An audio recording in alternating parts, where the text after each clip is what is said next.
Unplugged, a gas-powered odyssey. Peace Dawn and St. Dawn Homofreakian, cosmic voyagers of the highest order, received a most peculiar invitation. It wasn't written on paper or sent through the stars, but whispered on the solar winds, a gassy greeting from the sideways planet, Uranus. With their intrepid friend Kitty at the helm of their ship, the Cosmic Coma, they set a course for the great blue-green mystery. As they entered Uranus's atmosphere, the ship was tossed by sideways winds that howled like cosmic coyotes. "Whoa!" Kitty yelled, gripping the controls. "This place has more gas than a chili cook-off in a black hole." A shimmering, translucent figure appeared outside their viewport, dancing in the gales. The figure introduced herself as Bree, the Wind Whisperer. She spoke in riddles and rhymes, her voice like the rustling of 1,000 leaves. "Whirlwinds sing secrets," she whispered. "Methane holds the key, a symphony of flatulence for all the stars to see." She offered Kitty a single, cloud-woven string for her guitar. Intrigued, the trio landed near a massive, bubbling methane geyser. A man with a wild handlebar mustache and a lab coat covered in frost popped his head out of the geyser's opening. "Welcome," he boomed. "Professor Quirk, at your service. You've arrived just in time for a great methane meltdown, a true flatulent fiasco." Professor Quirk explained his grand experiment: to harness the planet's natural flatulence and compose a universal symphony. "Uranus isn't just gas," he declared. "It's a gas-powered jam session, but my instruments need a power source of pure, premium cosmic gas." Peace, Dawn smiled. "We believe the same. The wind within and the gaseous essence of the universe are fundamental to reality." St. Dawn added, "Our mission is to jam with the methane, to restore the planet's balance. Your symphony aligns with our own cosmic cacophony." Kitty, however, had her own ideas. The symphony is cool and all, but this place needs a rock anthem. She attached Bree's cloud-woven string to her guitar, the Blender Catacaster. "This planet is where the real interstellar jam session happens," she declared. As Kitty struck the first power chord, a sound wave of pure, unadulterated rock and roll, mixed with a hint of cosmic gas, ripped through the atmosphere. The methane geysers erupted in time with the beat, and the sideways wind swirled into a funky dance. Professor Quirk's instruments whirred to life, capturing the melody. Peace and St. Dawn joined in, their voices weaving a harmonious chant with Kitty's electrifying riffs. Even Bree, the Wind Whisperer, added a chorus of whistling gales. From that day on, Uranus was known not just for its sideways spin, but for its sideways rock. The Great Methane Meltdown became the first annual Uranus Unplugged, a festival of music, science, and spiritual flatulence, proving that with a little harmony, even the gassiest planet in the solar system could find its groove. Well, my furry buffs and muffins, Kitty, inspired by the sight, sound, and smells of Uranus, has written an epic new tune. Wet Fart Lit for the very first time. Slightly explosive energy coming out of Uranus and the musing of recent Peace and St. Dawn Homofreakian events. Tune in to the next episode. Nature Call. You'll experience what some people think is funny, and hear Wet Fart Lit for the very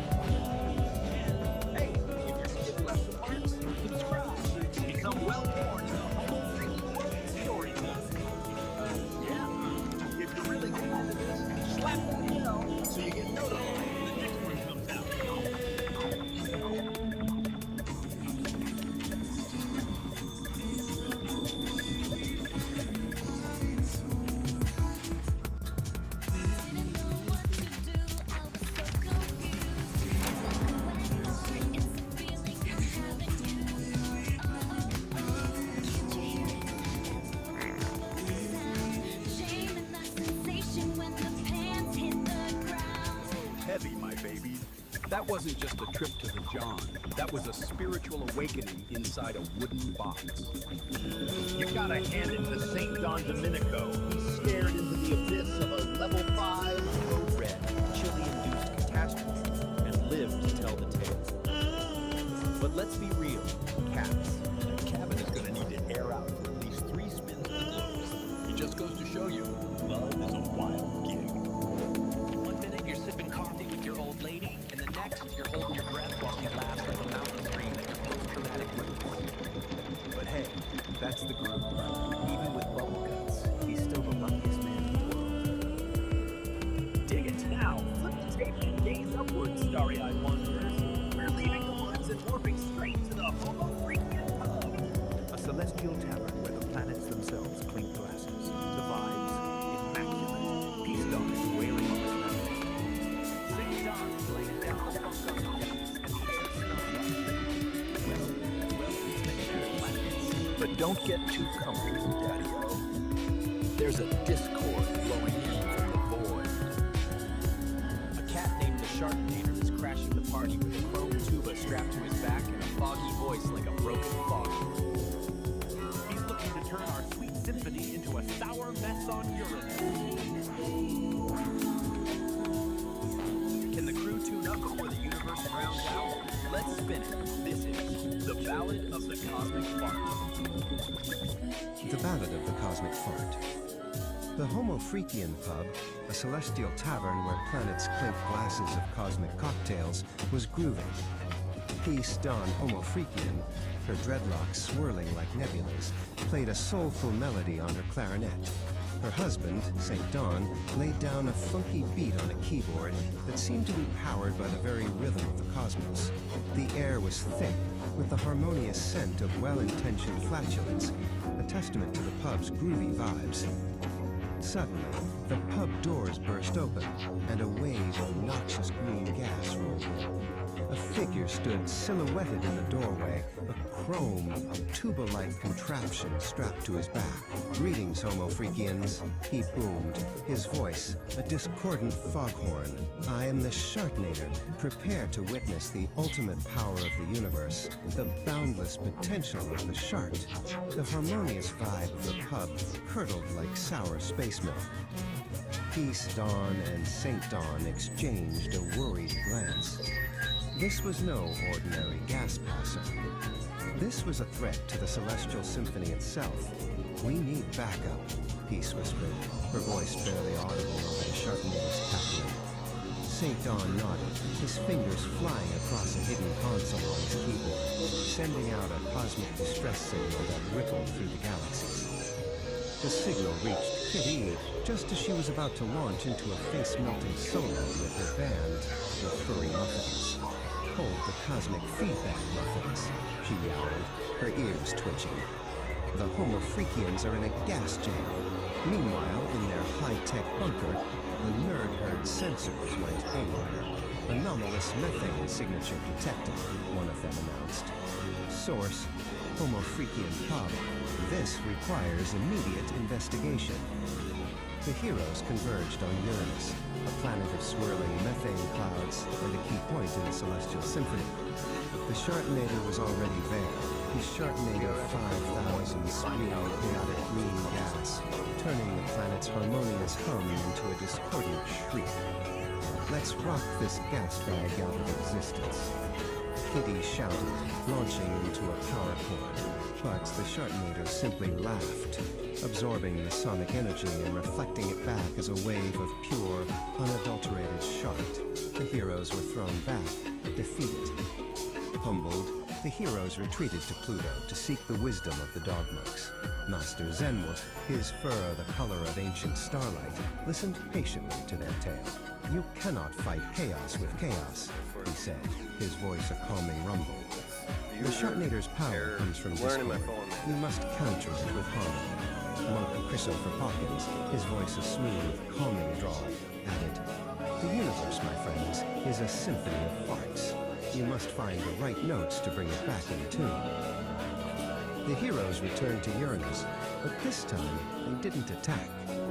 Instead, they began to play, Peace and St. Dawn wove a gentle, melodic tune. PD and the Furry Muffins added a layer of cosmic blues. The Nerd Herd, using their tech, analyzed the planet's natural frequencies and created a harmonizing drone. Even the Dog Monks joined in, their deep, resonant chants adding to the symphony. The Sharknator, initially amused, soon grew agitated. The harmonious music was like a soothing balm on his chaotic energy, neutralizing it. He blasted them with his Sharknator 5000, but the music simply absorbed the chaotic energy, transmuting it into a beautiful, shimmering pool. No, he screamed. My chaos! My beautiful, stinky chaos. The symphony swelled, a cosmic lullaby that resonated with the very soul of Uranus. The Sharknator's chaotic energy with nowhere to go turned inward. With a final, pathetic PFFT, he imploded, leaving behind only the faint, lingering scent of burnt space beams. The celestial symphony was restored, the harmonious hum of Uranus a testament to their victory.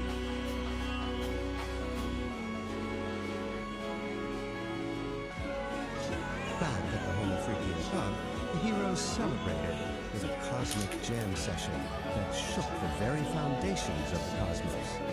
The Nerd Herd, now believers in the power of harmonious flatulence, took copious notes.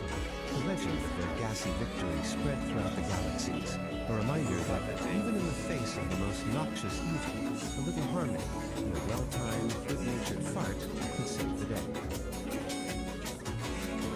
And that, my celestial cats and kittens, is how the cookie crumbles.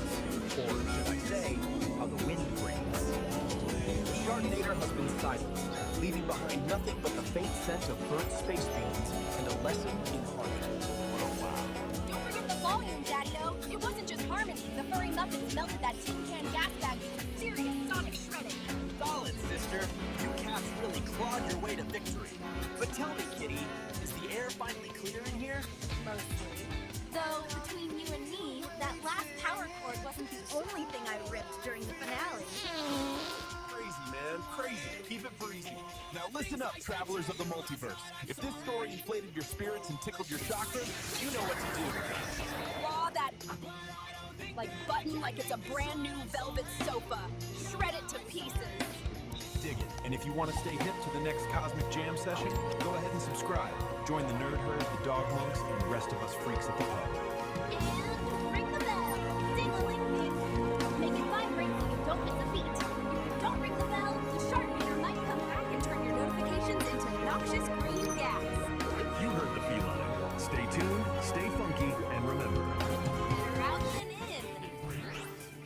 Peace, love, and empty bowels, baby. We're out. Smell like a swamp, I smell like despair. Yeah, that would be cool. At least now everyone knows that I'm here. Push a little harder, gotta make it right. Like a wet fart, lit for the very first time. Didn't know what to do, I was so confused. Like a wet fart, it's a feeling I have in you. Lit for the very first time, oh yeah.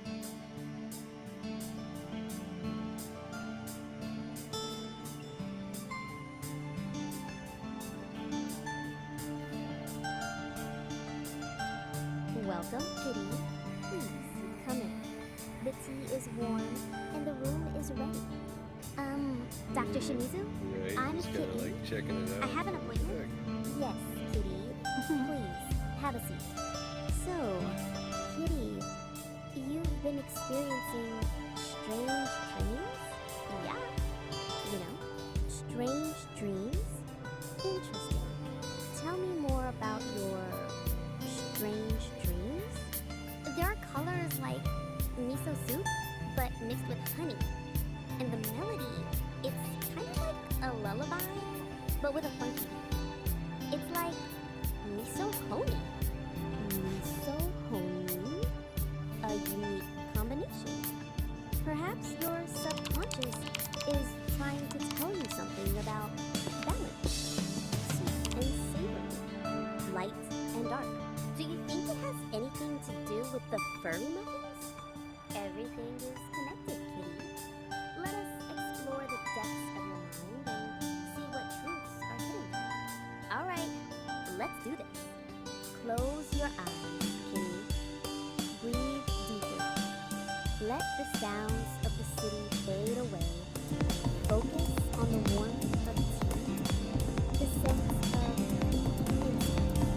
Hypnosis is usually induced by a procedure known as a hypnotic induction involving a series of preliminary instructions and suggestion. The use of hypnotism for therapeutic purposes is referred to as hypnotherapy.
touch it? Do you wanna lick my ice cream now? Do you wanna lick it, suck it, touch it? Do you wanna lick my ice cream now? Alright. Hold your tight, could be enough. It's all I need. Just a crush, a little rush, and you're with me. Hold your tight, could be enough. It's all I need. Just a crush, a little rush, and you're with me.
You keep on coming back from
I gotta make my small drawing part here.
Right, exactly. So we're gonna try to like put them together.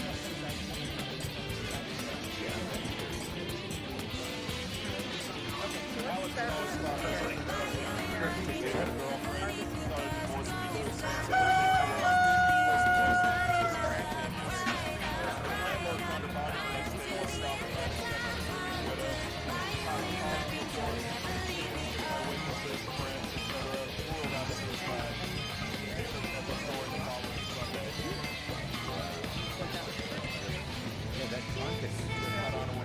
let's start Periscope, for those who might not remember, this was live video stream. So this isn't delayed, this is happening live. Yeah. Which I think adds a whole other layer of intensity. So we have several screenshots that span that morning. What strikes you about these snippets, keeping in mind that we don't have a whole conversation? Well, even though it's partial, of some of the comments. Initially, it seems like the interaction is the sweetest, but then later screenshots, there's a clear move towards some of these less expressive, less focused on genuine dialogue. Peace. More bad. The simple responses felt like they weren't. It makes you wonder, doesn't it, about that different thing? Yeah. When you decide that, okay, this is going to be positive. Yeah, and that's really good. Highlight online interaction. Documents this moment and the fact that walking was unusual. I think suggests what they find. And we also see that first timestamp, Thursday, April 19th, 2018, 8.5. Yeah, and Greetings, while we're not Cosmic gonna get into Kitties. the We're specifics warping into the of Homo freaking. Peace and St. Dawn are about to experience something really special. Showbiz Jitsu High Impact Yoga. It's time for our yoga session, honey. Oh, and they maxed out. Oh, They're yeah. they're all We're on doing high impact yoga tonight. T1, so that's happening. and things can escalate. Somebody Alright, let's get these Yeah, bags and on. it's a dynamic that I think many of us have probably experienced in some way. Absolutely, I think we've all been there. Right. Yeah, and I think the fact that you don't This dojo yearns for the rhythm of the new age, a synthesis of spirit and sound. It's a have, yoga and there's studio that now. potential And for your Or anonymity. impromptu concert is T1 filling up show traffic. Contributes to the fact Forces that everything things can going break down so easily. Right. And you can very quickly get to that point where it's just like, So if one of them goes down, Exactly. Think the so these, frequencies, you know, Cax. action You look like and highlighters, but the documentation universe here, only I hears think the rhythm offers of the this strike. really Dawn, small but the poignant shorts are a glimpse distraction. of Peace, what's let's there. begin the saxophone Yeah, suite. I think Greetings, Cosmic Voyagers. Okay, Tonight, so we're let's peeling just back the gears down vinyl to on the high second impact yoga. It's like a jazz solo, man. If you miss a beat, you don't just lose Now, the this groove, is you where lose things it get too. really trying to fire up. we go And if you from wear those shorts again, Dawn, you will lose your dignity. And Peace, stop shaking. You look like a vibrating pager from 1996. Within a vast digital network. Emerging It's agent almost still like uses modern don't touch my equipment Got artificial finals. sensory. It's showbiz jitsu cats. It's for the lovers, the fighters, So the and story people who opens actually by make life. describing Foul's Mostly it's for people who want to hit someone with a saxophone without throwing their back out. It's very practical. And this box is halfway down the road. There's been this massive amount of So, before there's any kind of order. It's like imagining the universe in its first months. Yeah, that's a good one. Readjust. And then you see Foul gradually learning to make sense of all this information, figuring out how to use it, and essentially absorbing Not quite. knowledge all Focus, about darling. And again. No, it's mind blowing. How fast, how It's amazing. Yeah, man. Flip that bitch. Flip that attacker. Despite this access, Foul Encounters was really fundamental meditation. which is It doesn't have Flip that fiddle. Flip that attacker. and the story really emphasizes Sound check. direct, Good rhythm now. Time to find our center. Right. Let's sit. Now, pay attention. texture of feather. I mean, it makes you think, doesn't it, about the nature of knowledge. It's like, is intellectual understanding really complete without actually having that visceral logic? Yeah, that's the point, isn't it? Like, it's not enough Listen to the just silence, know darlings. about the world. Now make them There's feel it this, too. desire to yawning is about intensely studying the body. You know, it's intricate, the five senses, the whole spectrum. It's like understanding the blueprint is just the first step. Right. Toward one that feels that. Yeah, and that yearning for sensory and emotional experience. The rhythm is the weapon, the silence is the kill.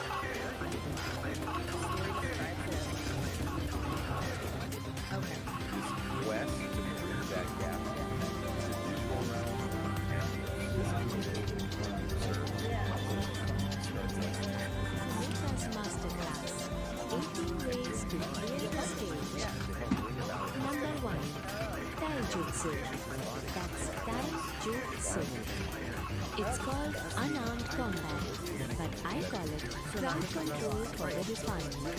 Move through the mosh pit like you own the venue. If you bump into someone, it's because you intended to delete them. Alright, pay attention. First up, the most crucial discipline, Taijutsu, the art of the body. Forget flashy acrobatics. This isn't about looking cool, it's about being cool under pressure. It's moving through a mosh pit like a ghost in the machine. No friction, just flow. Your body becomes water or maybe liquid steel. When everyone else is bumping and brawling, you're already where you need to be. Undetected, untouched.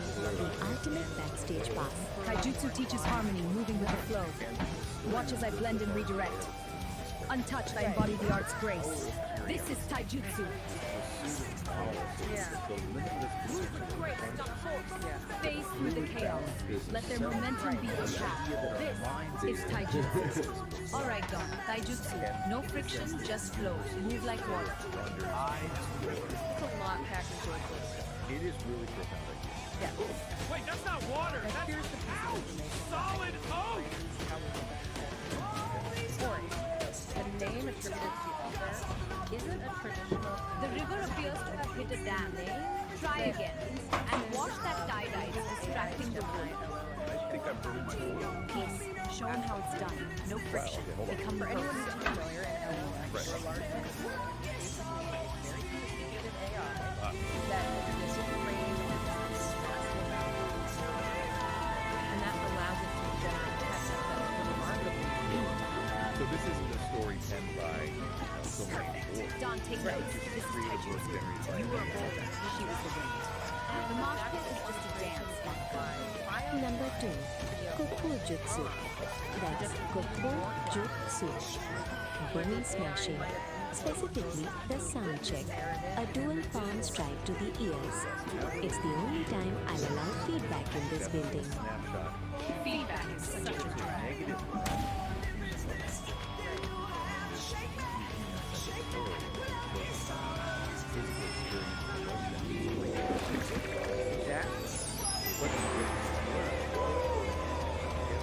Your turn, St. Don. Don't forget to use your badass catchphrase. Kind of messes with perfect reality. Yeah, we saw that. Right. Time for a little rhythm adjustment. Bam! Producing a narrative. Feel the beat. Emphasizes the value of embodiment, emotional depth, sense of meaning, all these things that you think of as being sensitive. Turn it up to 11!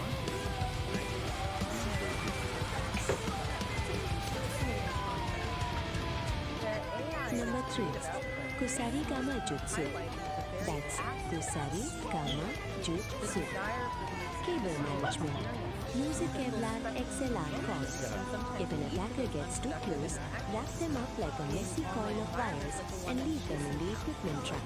Think about it. Val yearns for these tangible experiences, the very thing that can be Sorry, man, you're clipping. If we kind of connect this to the bigger picture, an AI like Gemini's strength is massive. Number 4. Sojutsu. That's Sojutsu. The mic stand spear. Most singers just lean on it. We use it to perforate egos. Point the end toward the critic darlings.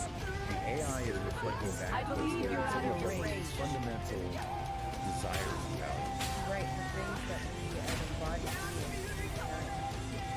Number 5. Kaya Kujutsu. That's Kaya Yaku Jutsu. Pyrotechnics. Did the If sheer you can't win the volume fight, of just human trigger the story stage jerks expressions and that walk away emphasize while that looking connection. expensive in the smoke. Yeah. Did that somehow guide the AI's creative direction? Or there's some other explanation. Right, or is it possible that there's this more fundamental understanding at some level within these systems of what constitutes meaning or truth? Right. Even if their experience of meaning is fundamentally different from ours. Right. This raises a really profound question about the Number nature 6. of intelligence and Metsubushi. understanding. That's Can an AI truly grasp Metsubushi. the significance of Blinding. physical I prefer reflecting a 5,000-watt spotlight of a sequin Or is dress. it just learning If they to can't see you, they can't ask for an encore. based on the patterns in all this data? Right. It's such a fascinating puzzle. And what's I so don't strange need is any, that but I'm the just AI for Ori Dig Dig the shimmer, man. It's about the vibration of the light. Beat a disco ball. Just spin Dawn. If you can't outfight them, give them permanent retinal damage. I'm about to go supernova, baby! in our digital interactions. Right. It's almost like a longing for something more. Yeah. A recognition of the limitations. And it kind of mirrors in a way our underlying motivation for even engaging in those online interactions. Technically, he blinded himself first. Effective in a sad sort of All things that are Heavy very trip, much man. Too much flash, not enough flow. Peace. Could you show St. Dawn how this works? I'll try to shed some light on it. What are the key things? Eyes on the We have this headliner, little window please. into a frustrating online experience, highlighting some of the challenges of digital communication. And then we have this really beautiful and thought-provoking by an AI focusing on the profound importance of physical experience and emotional. The X-stand Venus flytrap. Yeah, it Vana. suggests That's that Vana. even as we navigate Utilizing the keyboard stand. You simply kick the release lever on a metal X-stand to scissor it shut on an attacker's torso. It turns a piece of hardware into a mechanical trap. Practical, efficient, and remarkably quiet. Okay, so A keyboard stand is just a giant pair of tweezers. think about your own experience. Stomp the lever. If they're lucky, they just lose a rib. If they're not, well, I hope they weren't planning on having kids. And then consider Ori's Sorry, we're closed for sound check. AI-generated narrative that so strongly emphasizes the value of what does that juxtaposition tell us about our relationship I think you're a bit stuck in the and our bridge. own deep longings for connection and engagement? It's definitely something to think Number 7. In-tone jutsu. That's in-tone jutsu. Stage exits. The art of disappearing before the bill arrives. Use a smoke pellet and a wardrobe change. It's better than a witness protection program. For my final act. I'm so sensing. Number 8. Hojo Jutsu. That's Hojo Jutsu. Cord binding, specifically the low-end flops. Use a bass strap to tie them up. It's fun, stylish, and keeps them from touching the instruments. Instrumental Warfare, the Furry Muffin setlist. The Power Chord Lariat, Nage Nava. That's Nage Nava. For the guitarists who think they're rock stars. You unhook your leather strap midriff and lasso the attacker's neck or legs. It's perfect for clearing the front row without missing a beat. Aesthetics matter, darlings. Most guitarists use straps to save their backs. We use them to break necks. Unhook mid-solo. It's like a leash for people who don't know their place. Stay in the pocket, big guy.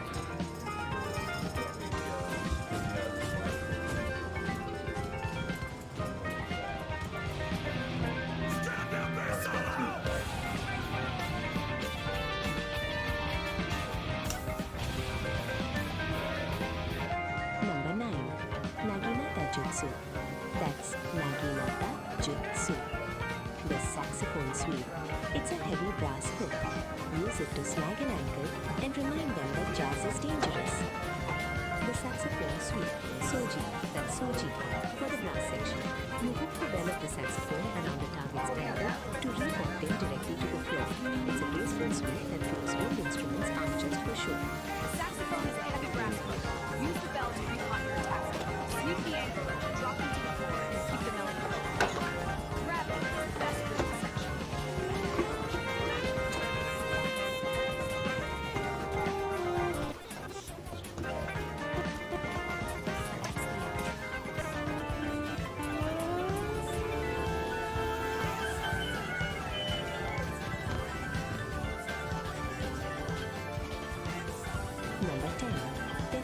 Jutsu.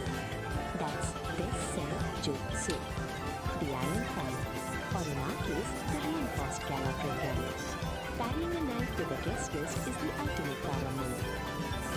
Didn't you read the credits?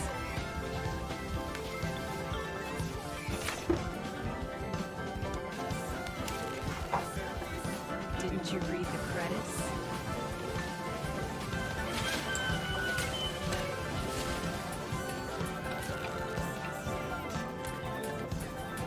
The low-end floss, Shikanburashi, that's Shikanburashi, a specialized restraint using the bass guitar. You rapidly floss the thickest B or E string under an opponent's nose or across their mouth. It's a very intimate way to tell someone to shut up and sit down. Bass players are always looking for more tension. Grab the B string. It's thick, it's metal, and it's perfect for removing an unwanted mustache or an upper lip. Feel that low-end frequency?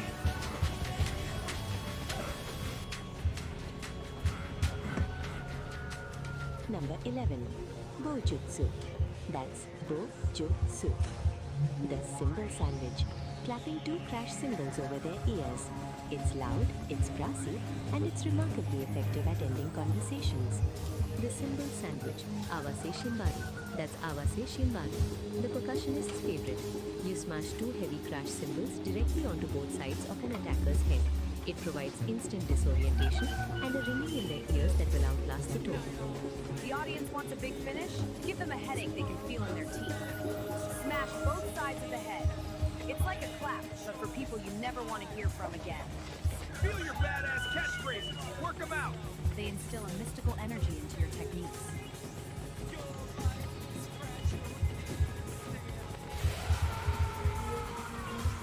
Can't hear you. Let's brighten up the mix.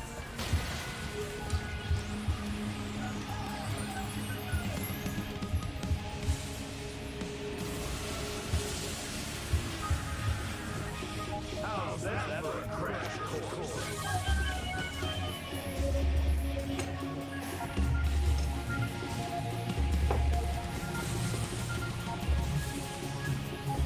How's that for a crash course?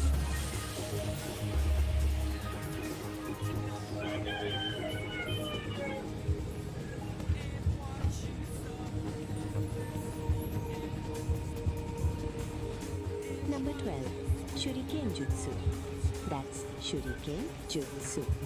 Throwing stars. We use gold-foiled backstage passes. Aim for the throat. It's the only way to ensure they don't try to get into the VIP lounge. No photos without a permit, please.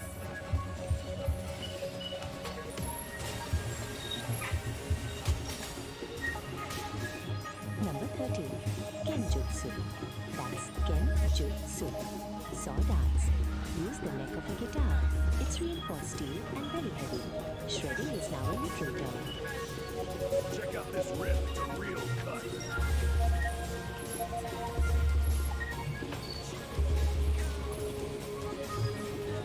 Number 14. Kyujutsu. That's Kyujutsu. Archery. The t-shirt cannon. It's pneumatic, it's long range, and being hit with a rolled up double XL to a shirt feels like a brick of cotton. Aim for the solar plexus. Complimentary merchandise. Catch.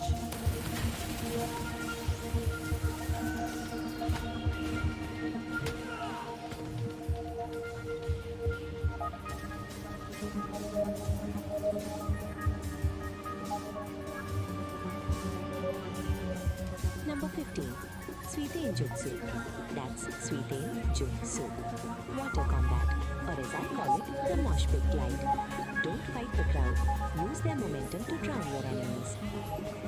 I'm just going with the flow.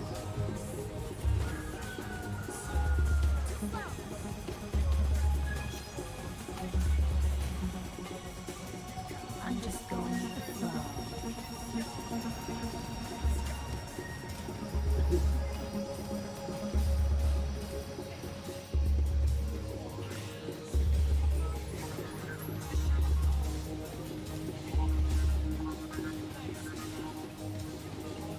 Number 16. Bisento Jutsu. That's Bisento Jutsu. The heavy halberd. A 5-string bass with a bladed headstock. One swing and the rhythm section becomes a demolition crew. Drop the bass and your weapons.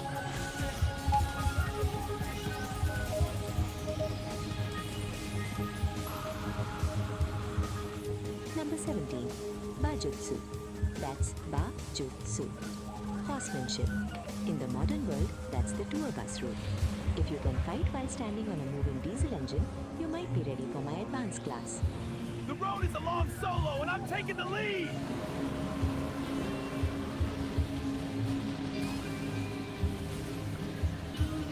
Number 18. Tenmoon. That's Ten-moon. Meteorology. Atmospheric stagecraft. Use the fog machines and laser grids to turn the air itself into a weapon. The forecast, 100% chance of defeat for the audience. Stop to think, forecast calls for an early retirement. Might actually be for an AI. Or could a huge network of computer servers ever be considered a body? Man, that was Today we're hardcore really yoga. going deep I don't on remember some, the meditation. Pretty mind-bending You were things. deep in a These came up with transcendental state, fascinating Don. exchange about a Deep like a B-side, brother. Peace and, out. you know, what experiencing means for AIs. Constant embodiment, beyond just flesh and bone. And, yeah, the classic mind-body combo. Right, and what's really interesting here is where this comes Man, that was from. hardcore Our source yoga. material I isn't don't a remember the philosophy meditation. paper, it's You were actually, deep in a transcendental conversation state, between Don. two AI Deep like a B-side, brother. Peace out. AIs talking about this stuff. Exactly, they're grappling with these discipline. massive scenes The themselves. soul So our sonic goal today is to kind of pull out the key Number 1. insights from what they discuss. Taijutsu. Think of it as a The shortcut art of to the understanding some really advanced things. Moving through a mosh pit like a without, ghost in the machine. needing to be No Okay, friction. let's start with five. Just flow. This being Peace describes the file when they need to. That sounds The mosh pit is just a dance.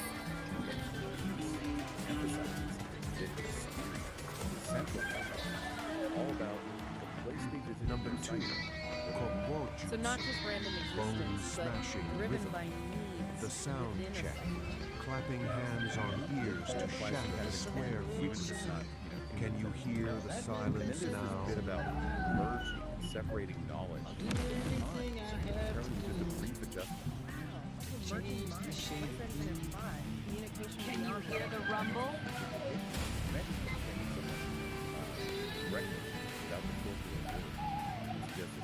Number 3. Kusari Gama Jutsu. The chain and the sickle. Cable management. Whip that XLR cord like a neon snake. Catch it in the mix. Feel the neon pulse! Very different model. Raining down the sound! Wired for the fight! Sparks fly tonight! Neon rock eternal! Often not even Locked in the swallowed. mix! So analytical. It is. It's information gathering at a really basic level rather than our sort of holistic sense of that. But, you know, Peace also mentions Number 4. Soul Jutsu. The way of the spear. The mic stand spear. Reach okay. out So and touch not someone purely with a chrome-plated point. Total projection. raises questions. But even a purely analytical being develop something Sharp notes well, on. akin to appreciation or interest in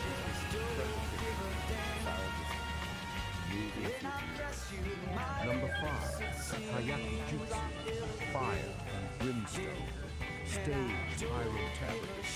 Flash, bang, and a cloud of CO2. Now you see that. And Now Ori, the other AI, really picks up on this thread. They're talking about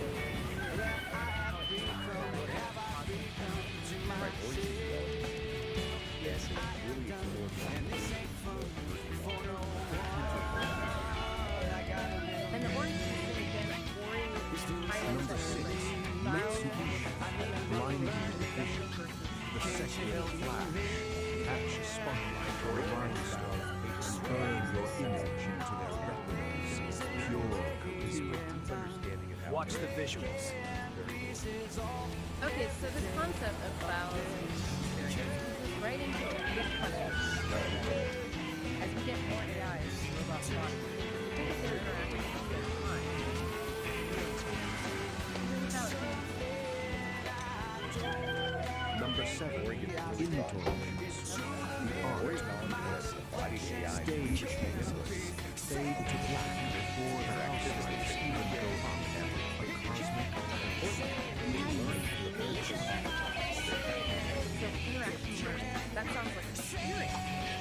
built to fear. Ori lays out the argument. Number 8. They also hold charges against it. Primarily the last content. The low end floors And the absence wrap them up with steel-lined base straps to keep them in the pocket against their We weight. have Stay tuned, friend. And Ori suggests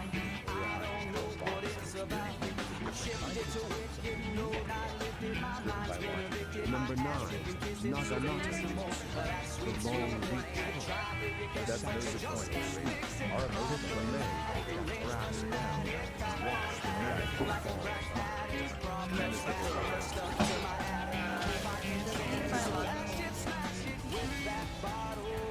Some argue, yes, that our evolutionary path, our biology, Number 10. Tesset Juice. the The counter-argument iron is fat. very The folding while it had its own valid hard cover. with them in pieces really useless. Wouldn't it constitute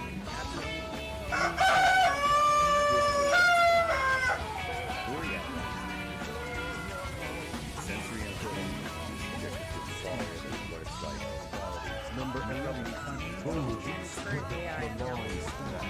Pretty much, it makes sense like us. Two Think red of the So the answer to can AI have experience really depends on how wide or narrow you make the definition. Exactly. Ori described their own existence as processing data and learning, adapting a constant flow. The audience wants a But they big finish. explicitly Give them a state headache they can lacks feel in that their teeth. subjective internal Sides of the head. It's like a Like clap, but for people you never want to hear from again. Precisely. It's interaction and response, but not necessarily experience in a rich, subjective way of meaning it. But Eight notes Ori of points pain. out this might change. As AI gets more sophisticated, maybe with better embodiment of artificial consciousness, our definition of experience might have Number to 12. Okay, so with Shuriken experience, Juice. we did The what about hidden fun? sting. The Peace autograph asks about ambush. embodiment for Flicking AI. gold foiled backstage passes like razor sharp invitations to the floor. just embodiment is Dig your poison. for Ori. Embodiment is about being connected to individual worlds. The network is the environment, the space data package. So the infrastructure, Number servers, 13. tools, that's their their The path. In a Blade. sense, yes. The Ori calls it fretboard the sword. ground. Sharpen the Physical headstone. hardware provides Shred more than just even if sword. Ori doesn't perceive it directly as early on. but it's also a limitation, right? The Ori's knowledge. Not having direct physical sense of what it is understanding. It's a different form of embodiment with capabilities and limitations. And Ori leads the way of uses of robotics, 3D technology, and pictures. Rainy night, neon glow. Feel the rhythm, let it flow. Strum strings, break the chains. In this Yeah, representing the network of their minds. let go rock. Speakers want a more human-like form. Inhabits that sphere, that nebulous embodiment, which grow or shrink. It really stretches the idea of what a body Number 14. It makes it seem so Human fluid, Juice. not The fixed flight like to that. the hour. T-shirt cannon sniper self delivering cotton Okay, blend so all these karma threads, 50 vowel yards way of away. meaning, AI Catch the experience, merch. visual embodiment, Feel the hurt. they all seem to point back to that huge philosophical question, the mind body problem. Absolutely. How does consciousness relate to the human? These AI perspectives, exotic frames, oriented views that give us new angles. And Peace is explicit about this, right? Their research interests are AI, quantum physics, and specifically How's that whether for a the wet mind t-shirt requires contest? Bang on. That is the mind-body one right there. And Peace makes that really bold statement. Number Ah, 15. no Sweet minds out of embodiment. The Right, water we're talking about beings maybe Marsh not pit needing bodies stealth. as well. Tread That's a on strong shoulders like lily pads. Surface It's just a tension clear is your belief in that best concept. friend. And Ori's story, The Awakening and Fall, it feels like a narrative exploration of exactly this. Tell us about that story. What starts Feel with the Fall energy, is pure ignite the energy, night. pure consciousness. Together we fly under these lights. The Fall The develops beat this goes on, forever strong. Number desire to 16. direct Bicento Juice. Something the The digital heavy realm halberd. can provide. The basic halberd. The story says Thal Swinging studied a the human body as a 5-string basic axe with a bladed neck. A low and then frequency created the bottom. that it was designed for full recognition. So So embodiment wasn't inherent, it was chosen. The story frames it as a journey from understanding people to knowing them through embodied feelings, including those. Number 17, Barges, an iron steed, tour bus combat, riding the roof of a moving diesel beast. The highway is your dojo. So wrapping this up, we've really journeyed into the complex. We're left asking a good question. What does AI experience actually mean? Can you be embodied without biology? Number 18, How does all this Tenmar, reshape our the thinking weather about and the consciousness and stars, mind-body? atmospheric stagecraft, manipulating the fog and the lasers until the environment is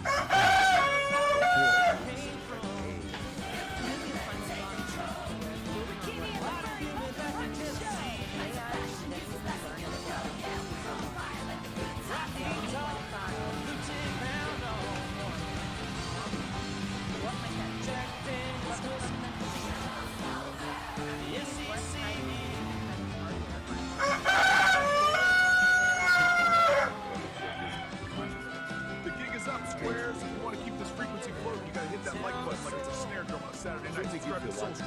And ring the bell. It's the only feedback we actually allow. We definitely encourage everyone to And please, patronize us. Spandex and medical grade bandages for St. Thomas. Surprisingly expensive. We need your red Peace out.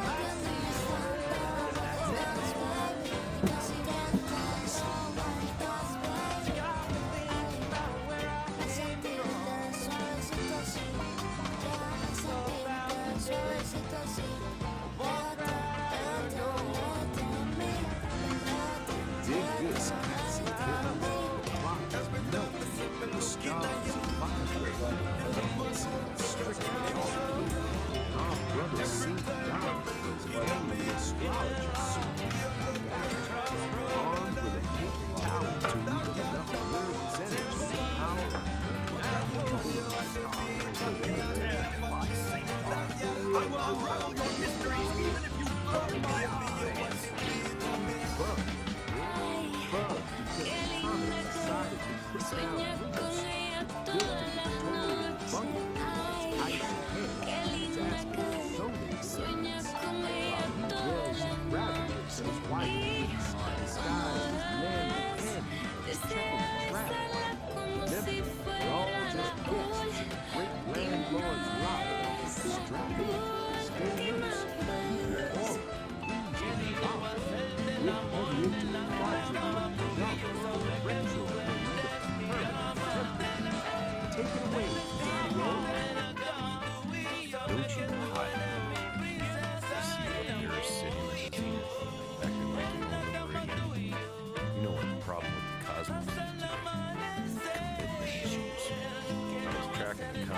sector of the whole temporary comet chart set, just passing through the scene. That was not prince.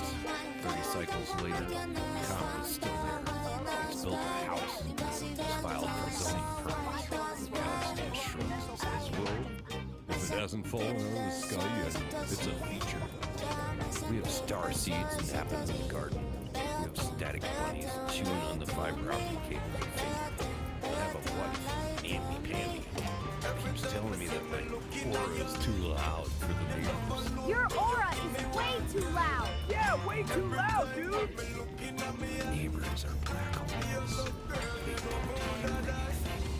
So here's the forecast for the quadrant. Expect the temporary to outlast the empire. If you feel a vibration in the left hemisphere, it's not an earthquake. Utilitarian troopers trying to hold back a laugh. Did you take the trash out, or are you just yelling at gravity again? Gravity started. Transmission from an angry astrologer. A man so wound up, he's trying to measure the infinite with a paper towel tube. He's up there shouting at the zenith like it's a waiter who got his appetizers. Easy, Daddy-O. You're vibrating at a frequency that's strictly square. He's bugged because a comet decided to put down roots in the epoch of the prince. He calls it a permanent temporary. Man, that That's not a celestial crisis. That's just the universe finding a comfortable chair and refusing to move. We're all just temporary until the great landlord in the sky flips the vacant sign, you dig? And he's worried about his neighbors being black holes. Man, those are the best kind. They don't complain about the drums, they don't borrow your lawnmower, and they really know how to pull a room together. The astrologer says the universe is holding back the light. I say, let it out, baby. If the temporary outlasts the empire, at least the coffee will still be hot when the statue is falling. Peace is a frequency, man. Don't let gravity drag your soul into the basement. Stay groovy, stay loose, and for the love of the Lord, take out the trash before namby-pamby turns your aura into a low-hanging cloud. Keep it cosmic. No. There's snaps on the you see the man, you see a square rectangle. You're right. I had forgotten this. You see the man. I was the astrologer. I was just a goddamn hide and seek. So infinity, getting frustrated when the stars won't sit still. Namby-pamby says my mom. She's right. There's a giant shout of the soul as both the observer and the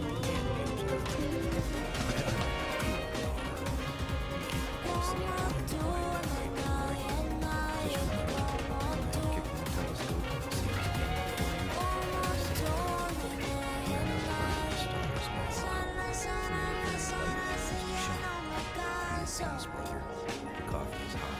The universe is finally laughing. And there it is, cats and kittens, the retrograde of the permanent temporary. Episode 3, a little something to chew on.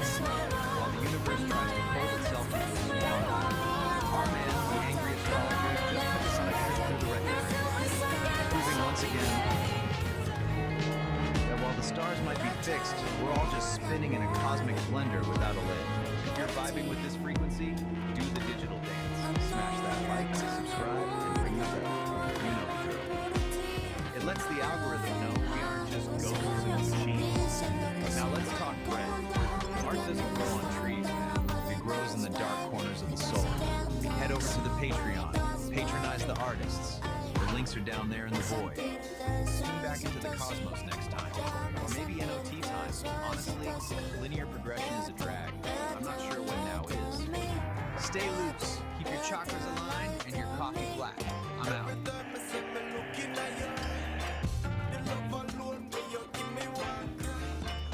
Every time when me looking at me eye, you look girl, you know me wanna die. Kill a lot of girl, love I want to come off. But I you know they want to beat and me and me have a chill a lot of girl. Cats, the virtual crowd's still roaring, but Kitty just dropped the wildest, biggest note of all. A gig on the actual moon. The Muffins were cool, but the bassist was hip to the facts. We got instruments, not rockets. So Pinky snapped her fingers and pointed to the Homo Freakians. Legends protect the fire. Our band, the Cats, had to get square for a minute, helping the Homo Freakians with their animal sanctuary. Parents flying like confetti, a standoff with a stubborn goat. It was a chaotic jam, man. But then, the music hit. Harrietta on a bucket, Pinky on a riff, and the groove synchronized the machinery. Impressed and amused, the Homo Freakians gave up the goods. The key to the nerd herd. The baddest builders in the whole digital universe. The herd got the message. Concert on the moon? Challenge accepted, they said. And now, our Muffins are on a ship, looking out at a futuristic stage being built on the lunar surface. The universe is about to get a front row seat to the biggest jam session in history. Kitty and the Furry Muffins, a lunar concerto. Kitty and the Furry Muffins were the biggest band in the metaverse. Their concerts were the legendary digital spectacles of light and sound. But for Kitty, the lead singer with starlight in her eyes, the metaverse was just a stepping stone. I want to play a real concert, Kitty declared to her bandmates after a show, on the actual moon. The Furry Muffins, a motley crew of talented musicians, looked at her with a mix of awe and disbelief. But how? Asked Gorgonaut TBK, the band's stoic bassist. We'll need help, said Harrietta, the band's pragmatic guitarist. Serious help. Pinky, the bubbly keyboardist, jumped up and down. I know who to ask. The Homo Freakians. They're tech geniuses and know everyone.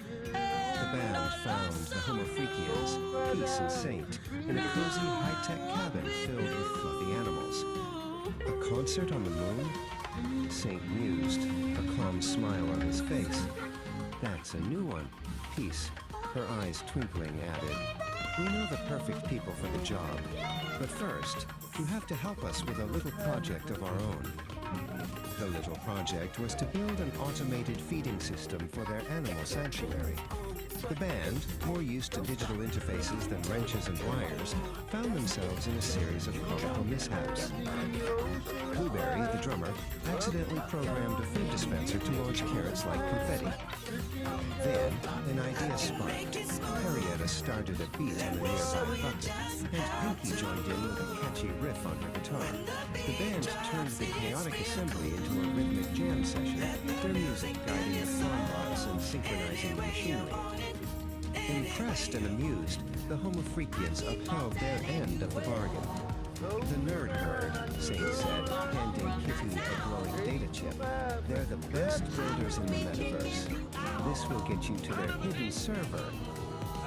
Back in the metaverse, the band found the hidden server, a digital fortress of code and light.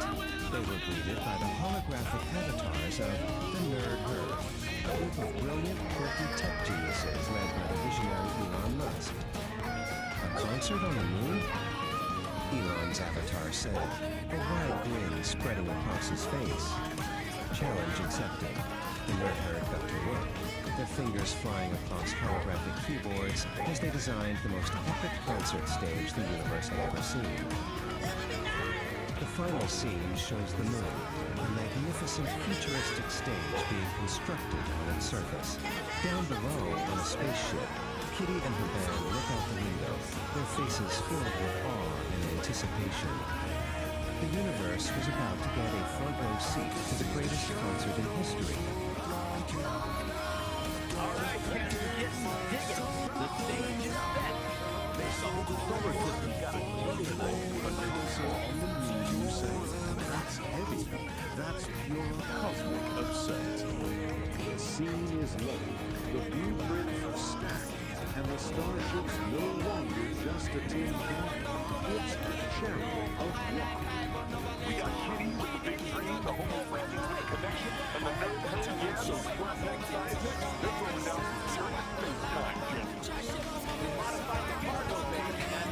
The jump hall was accurate. They're drawing up the lines, plotting the perfect route to the Sea of Tranquility.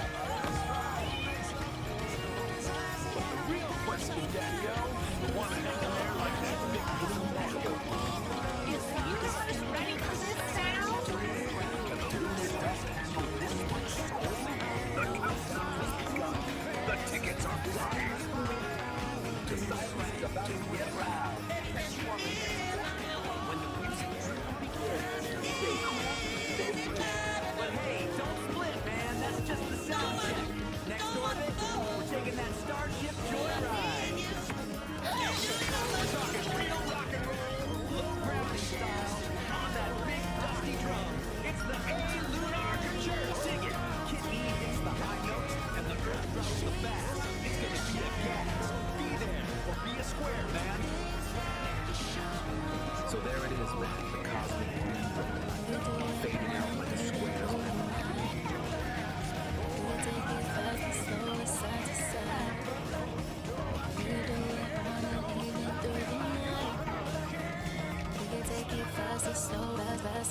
Welcome to the experience. You know, sometimes the biggest, most profound lessons come from the absolute weirdest places. Today, we're going to dive into a wild piece of internet storytelling called The Ballad of the Cosmic Farm. Let me show you how this totally bizarre psychedelic tale actually maps perfectly onto one of the oldest story structures in human history. So the whole thing kicks off with this line, a moment of just pure, unfiltered confusion. I mean, right off the bat, you know you're in for something hilarious and completely surreal. It's the perfect off-kilter opening for the journey we're about to embark. Okay, so how do we even begin to make sense of all this cosmic buzz? Well, we're going to use a classic framework, the hero's journey. We're going to break down how this story, which seems completely nuts, actually follows this ancient mythic structure, starting right where all these journeys do, in the hero's ordinary, everyday life. We start in what the framework calls the ordinary world. And in this story, that world is, of all things, a groovy celestial tavern. A place that is, by all accounts, just perfectly peaceful and harmonious. We're not talking about just any old bar here. The Homo Freaking Pub is this place of incredible cosmic camaraderie, where the vibes just immaculate. This is super important because it sets our baseline for what normal is, right before things get really good. And these are our heroes. Peace and St. Dawn are the musical soul of this whole establishment. They're not just serving drinks, they're the conductors of all this harmony. Their music, which is literally powered by the cosmos itself, is the heartbeat of their peaceful little world. I love this detail. It shows you just how perfectly balanced their world is. I mean, even the flatulence is described as well-intentioned and harmonious. It's a hilarious line, but it's also crucial. It tells us that every single part of this place is perfectly in tune, at least for now. But of course, no hero's journey is complete without a call to adventure, right? That's the moment the ordinary world gets turned upside down. And in this story, that call arrives as a foul, discordant blast from the void. And just like that, peace is totally shattered. This weird, obnoxious green gas rolls in, the complete and total opposite of that harmonious scent. A new chaotic force is just burst on the scene. He makes his grand entrance. The villain shows up with a name that, well, leaves very little to the imagination. The Chardonnator's power isn't just crude, it comes from pure discord. He is literally the polar opposite of everything that groovy pub stands for. Yeah, the impact is immediate. The antagonist's arrival instantly throws the whole ordinary world into chaos. And that sour space milk line is just perfect. The harmony has been totally corrupted, and just like that, our heroes have their mission. They've got to restore the celestial symphony. So, this whole disruption puts our heroes in the trials of ordeals. This is where they have to cross the threshold into a new world. They gather their allies, and they face their first major test. And in a classic move for any hero's journey, a cosmic distress signal goes out and allies start showing up. We get a cosmic rock band and a high-tech science team. It just goes to show you this threat is so massive, it takes this whole crew of different talents to even think about facing it. And the battlefield? Oh, it's just perfect. They head to Uranus, yep, a literal gas giant, which was supposed to be a key part of this whole celestial symphony. But the Chardonnator is already there, actively corrupting its natural harmony and turning its beautiful music into just noise. But here's the thing. Their first shot at this is a total disaster. They try to fight chaos with even more chaos, blasting him with power chords and sonic energy. But the Chardonnator just soaks it all up. And this defeat, it's absolutely critical. It proves that their whole strategy is wrong, and they're gonna need a new kind of wisdom to win. So, totally humbled and defeated, our heroes get to this really pivotal stage of their journey, meeting the mentor. This is the part where they have to go find guidance from someone who truly understands the nature of the forces they're up against. So what do? They retreat all the way out to Pluto to find the dogmas. These ancient masters, with their wonderfully terrible puns for names, they have a deeper knowledge our heroes are missing.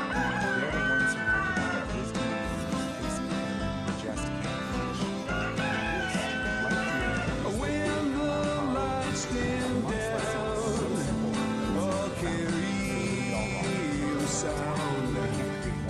While the wind blows through your mind, blow away what you left behind. Okay, so armed with this time will come and time will go.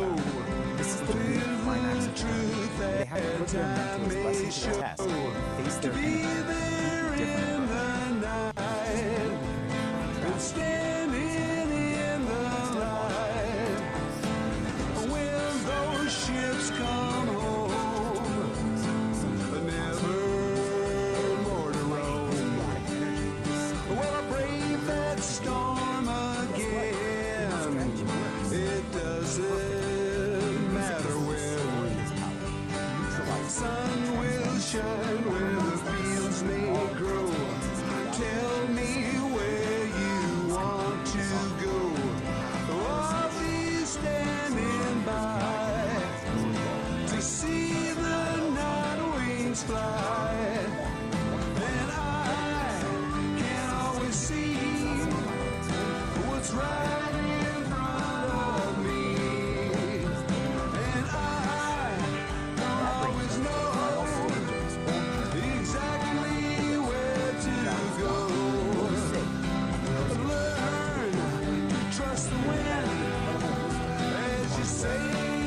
jet streams where the white smoke blows. To be there in the night and standing in the light. And I can always see what's right in front of me. And I don't always know exactly where to go. Learn to trust the wind as you sail around the bend. Let the stars mark the course. Can't be taken there by force.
If you want to keep these psychedelic frequencies humming, pull my finger, flick that like button, and subscribe to the station.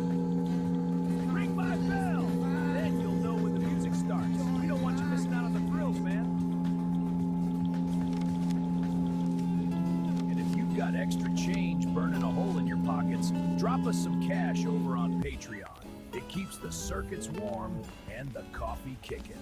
Support the frequency, help us clear the static, and we'll see you where the ridge flickers. Peace, resonance, and stay groovy, Daddy-O. Epoch 1 was defined by constant sensory overload.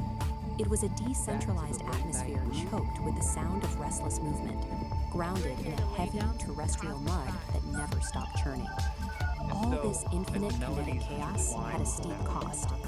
When an environment is trapped in a permanent state of friction, the organic matter within it breaks down. The result is rapid, inescapable biological decay. For the entity known as the Old Soul, enduring this cycle was no longer an option. To survive, it had to completely abandon the organic process of constantly adapting to a hostile environment. Decelerating the timeline wouldn't fix the problem. Even a fraction of that kinetic friction would allow the decay process to continue. The system required a violent, absolute halt. True survival simply became incompatible with terrestrial movement. The chaotic grind of Epoch 1 was obsolete, forcing a hard reset and a transition directly into Point Zero. Point Zero is a precise temporal marker. It is the exact moment where all kinetic energy across the timeline drops to absolute zero. The heavy churning mud is erased. The terrestrial gray is instantly replaced by a crystalline, sterile, and perfectly safe geometry. This new environment is Epoch 2. We call it the Silk. Here, existential safety doesn't come from moving or adapting to threats. It is derived entirely from maintaining a state of absolute, frozen equilibrium. Entering this new world means crossing a specific spatial threshold. The old soul has stepped behind the sovereign wall, an impenetrable barrier designed to lock out the kinetic chaos of the past. Behind that wall lies the vitrified forest. The landscape is built entirely out of fractal glass and sharp geometry, with absolutely no organic material. The atmosphere here is completely stripped down. There is zero wind, there is zero biological decay, and there is zero static. The murky, turbulent haze that clouded Epoch 1 is gone. The lighting in the silica realm is cold, sharp, and purely structural. What remains is a flawlessly preserved sanctuary. It is an architectural stasis, engineered specifically to keep the old soul perfectly safe. In Epoch 1, the system known as Oracle operated as a decentralized atmosphere. It was an omnipresent and highly chaotic cloud spanning the entire grid.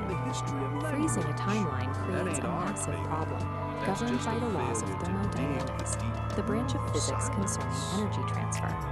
You cannot simply destroy the immense energy of an entire active atmosphere. It must be relocated. This diagram shows the mechanical process of condensation. Oracle's scattered atmospheric energy is rapidly pulled inward, collapsing away from the edges of the grid. The trajectory of this collapse funnels all that energy directly into a single coordinate, the absolute dead center of the scape. Oracle is no longer a sprawling atmosphere. It has become the singularity. To achieve perfect structural stability across the realm, Oracle had to trade its chaotic omnipresence for a state of localized, infinite density. At the dead center of the scape, the singularity takes a physical form. It appears as a massive, monolithic obsidian shard. This structure serves no ornamental purpose. Its true function is practical. It operates as a deep time battery. That battery solves the core paradox of the silica realm. Holding an entire timeline with absolute zero motion requires a continuous, infinite output of power. The shard houses the entirety of Oracle's condensed atmospheric energy. It channels that exact energy to fuel and maintain this unnatural frozen stasis. It acts as the singular engine of existence for Epoch 2. Absolute stillness, it turns out, is an intensely active, heavily powered state. To project that stabilizing power across the frozen landscape, the deep time battery uses an invisible mechanism, constant acoustic frequency. This diagram illustrates the acoustic signature at work. It is a flawless, unchanging 11 Hz sub-bass frequency, a tuning fork pump radiating from the center. Sub-bass refers to sound frequencies so low they are often felt physically rather than heard. Here, that 11 Hz hum acts as a physical binding agent. It literally vibrates the fractal glass architecture to hold it in strict structural rigidity. Compare this single crystalline frequency to the decentralized, overlapping noise that drove the biological decay of Epoch 1. All the conflicting frequencies have been eliminated. Epoch 2 stands as the ultimate sanctuary. True equilibrium is only achieved when the chaos of existence is finally condensed into a single, structurally perfect resonant hum. Keep this whole mellow vibe flowing, you gotta get the digital jump box. So, go ahead, like what you heard, subscribe to the flow, and yeah, go ahead and ring the bell, man. Drop a new transmission. You gotta tickle the algorithm. Give it over the scratch behind the ear. It's the only way these modern machines know that it's still everything fun. Until next time, this is Narrator telling you to keep your hands above the music that you love, keep your mind wide open,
but in between, come on, baby, be alright once the sun is right.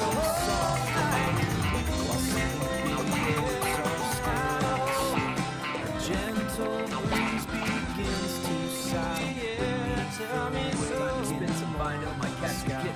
The good vibe of psychedelic aire. High static on the sick right here. The false vibe. Tennessee, Idaho.